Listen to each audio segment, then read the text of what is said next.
నమస్తే, మాధవిరెడ్డి అనే నేను కడప ప్రజలకు ఒక మాట చెప్పాలనుకుంటున్నాను.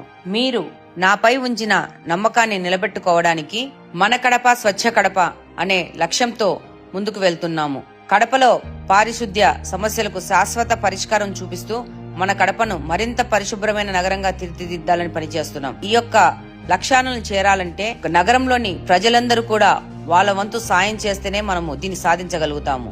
పుట్లంపల్లి చెరువుకు రోడ్డు ఏర్పాటు చేసి ఆ ప్రాంత ప్రజలకు మెరుగైన రవాణా సౌకర్యం కల్పించాం. ఎన్నో ఏళ్లుగా ఈ రోడ్డు గురించి కలలు కన్న గ్రామస్తులకు సేవ చేసుకుండే భాగ్యం మాకు కలిగినందుకు సంతోషిస్తున్నాం. కడప ప్రజలు ఎన్నో ఏళ్ల నాటి నీళ్ల సమస్యకు శాశ్వత పరిష్కారం చూపేందుకు 775 కోట్లతో బ్రహ్మసాగర్ నుంచి కడపకు నీళ్లు వచ్చే పనులు ప్రోగ్రెస్ లో ఉన్నాయి. ఎప్పుడు అవకాశం వచ్చినా గెలిచినప్పటి నుంచి అసెంబ్లీలో కానీ మహనాడులో కానీ మన కడప ఎదుర్కొంటున్న ఈ నీళ్ల సమస్యను ప్రతి ఒక్క వేదిక మీద గొంతెత్తి చాటినాను. చంద్రబాబు నాయుడు గారు మన గొంతు విని ఈరోజు బ్రహ్మసాగర్ నుంచి కడపకు శాశ్వత పరిష్కార దిశగా నీళ్లు తెస్తున్నారు. కడప నగరంలోని పార్కులను డెవలప్ చేయడం కానీ, అలాగనే చెరువులను సుందరీకరించాలనే ఆలోచనతో ముందుకు వెళ్తున్నాము. అలాగనే లా కాలేజ్ బ్రిడ్జు, శామిరియా బ్రిడ్జు గురించి ప్రజల మనోభావాలను అర్థం చేసుకుని వాళ్ళ యొక్క ఆశలను ఆకాంక్షలను తీర్చేందుకే స్పెషల్ ఫండ్స్ తీసుకొచ్చి ఈ బ్రిడ్జిల కార్యక్రమం ప్రారంభం చేయడము, వాటి యొక్క పనులు ప్రోగ్రెస్ లో ఉన్నాయి. అంతేకాకుండా ప్రజల ఆరోగ్యాలే పరమావధిగా భావిస్తూ బుగ్గొంకను గెలిచిన నాటి నుంచి పరిశుభ్రంగా ఉంచుతూ ఆ పరివాహక ప్రాంత ఆరోగ్యాలు సురక్షితంగా ఉండాలని పనిచేస్తున్నాము. ఇది బుగ్గొంక కాలువ క్లీనింగ్ అనేది నిరంతర ప్రక్రియగా ఒక బాధ్యతగా తీసుకుని ముందుకెళ్తున్నాము. అలాగనే మృత్యుంజయకుంట ఆలయానికి టీడీడీ నుంచి ప్రత్యేక నిధులు తీసుకొచ్చి మృత్యుంజయకుంట ఆలయాన్ని అభివృద్ధి చేస్తా ఉన్నాము.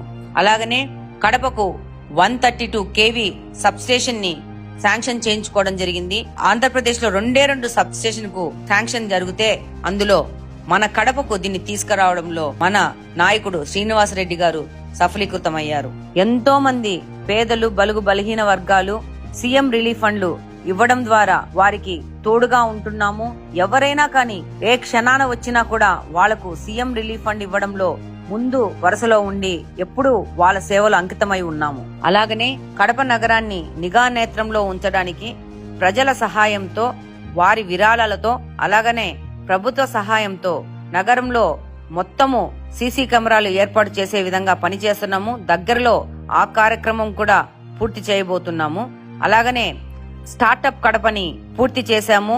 దగ్గరలో ముఖ్యమంత్రి గారితో గాని, నారా లోకేష్ గారితో గాని, ఉప ముఖ్యమంత్రి పవన్ కళ్యాణ్ గారితో గాని దీని ఓపెనింగ్ అనేది చేయబోతున్నాము. గాంజాను నిరోధించడానికి ఎంతో కఠినంగా పనిచేస్తున్నాము. యువత భవిష్యత్తే మాకు ముఖ్యం. దీనికి యువతను సరైన దారిలో తీసుకురావడానికి ఎంత కఠినమైన పని చేస్తాం. ఇందులో భాగంగానే అనేక పర్యాయాలు అసెంబ్లీలో కానీ, అనేక వేదికల దగ్గర గాని ఏ తల్లి వచ్చి మాకు తన బిడ్డను కాపాడమన్నా కూడా పోలీసు అధికారుల దృష్టికి తీసుకెళ్లి గాంజా నిరోధించడానికి కఠినంగా పనిచేస్తున్నాము. అలాగనే పెయిన్ కిల్లర్స్ వాడి యువత భవిష్యత్తు నాశనం అవుతోందని చెప్పేసి అసెంబ్లీ వేదికగా పోరాడి దాదాపు 400 పైచిలకు మెడికల్ షాప్స్ మీద రైడ్ చేసి రాష్ట్ర వ్యాప్తంగా ఈ యొక్క పెయిన్ కిల్లర్స్ సులువుగా యువతకు అందుబాటులో లేని విధంగా పోరాడుతున్నాము. అలాగనే ఈ అభివృద్ధి ప్రయాణంలో ప్రజల భాగస్వామ్యం కూడా చాలా ముఖ్యం. మన పరిసరాలను పరిశుభ్రంగా ఉంచుకుందాం. మన కడపను మనమే కాపాడుకుందాం. అభివృద్ధి పథంలో ప్రతి ఒక్కరం భాగస్వాములు అవుదాం. జై హింద్.